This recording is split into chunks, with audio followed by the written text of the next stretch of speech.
I'm Vas.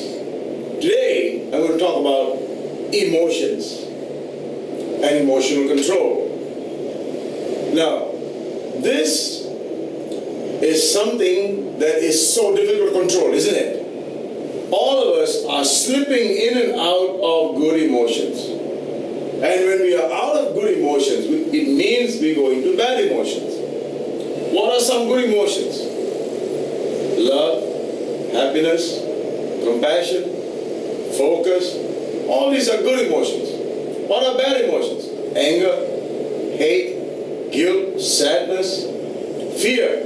Now all these are bad emotions. Now, why do we have them? Well, some people say we must have bad emotions and good emotions. Well, we do have them. That's a fact. The thing is this, it's not about not having them. It's about being in control of our emotions. So, Richard Bandler and John Grinder came up with a metaphor. The metaphor is a boat.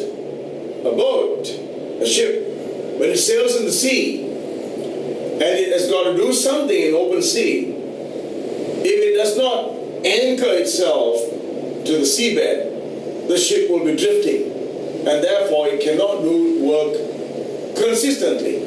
And consistency is what we want to be able to do, to be able to perform in a consistent way. So when our emotions are on a roller coaster, we cannot be consistent. And some people say, if you're not consistent, you're non-existent. Now, it is true.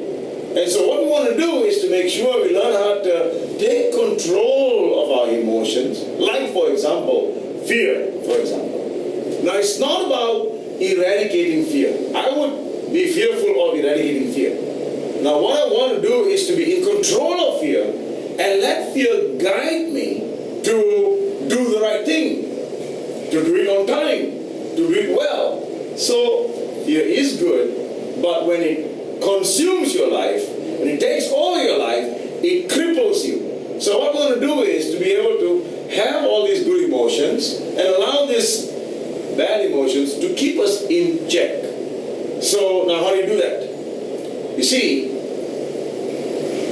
there are many times when we get into good emotions, right? When we get into good emotions, why do we get into them? How do we get into them? We get into them when we hear nice music. When you hear good music, suddenly you feel so good.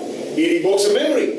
And when someone smiles, it evokes a nice memory. You smile along with the person. When you smell a new loaf of bread in a bakery, you go, wow, I want to have that. So then you hear if you love your mother's voice, somewhere outside there, and suddenly it evoke a memory and a good feeling.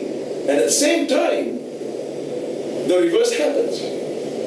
When you hear a voice of someone that you dislike on the outside, you begin to feel dislike, feel hate maybe, or even feel fear.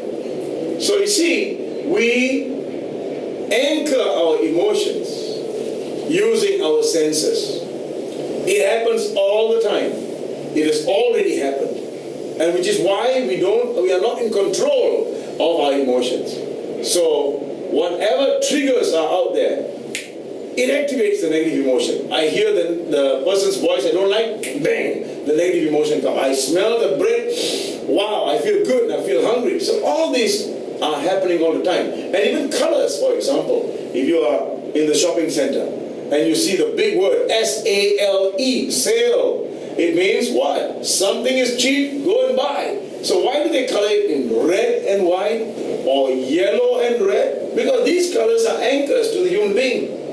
So when you see that from far, you get drawn to it and you end up buying things that you may not need. So this is how anchors are used in advertising, for example.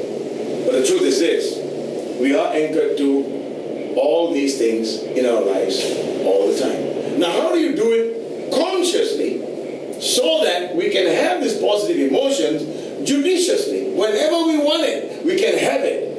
Now that is what NLP is all about. We teach you how to get into an emotional state that you want to be in. Like for example, you want to be happy. When you get into the emotional state, we lock it in with a stimulus.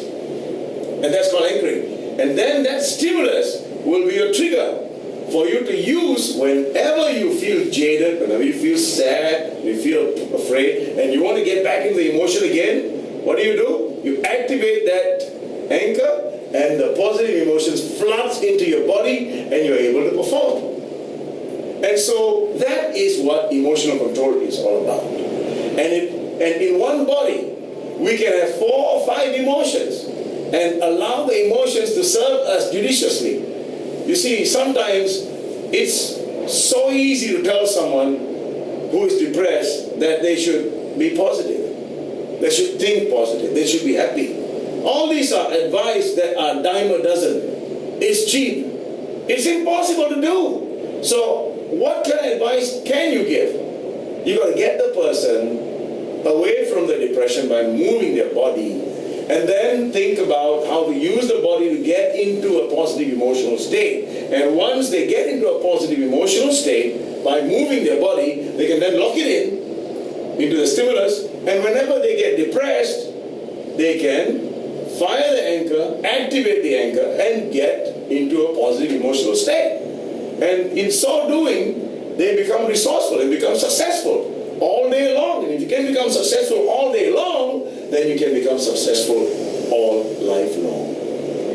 So, how many of you are willing and daring to tell your loved one that you will never be angry again? Would you dare? I'm sure you won't.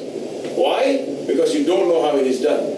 I have told my wife this, and I've kept a clean slate for years right now. Would you like to be able to tell someone that you will never be angry again? If you really would like that, I will see you at the next video. See you later.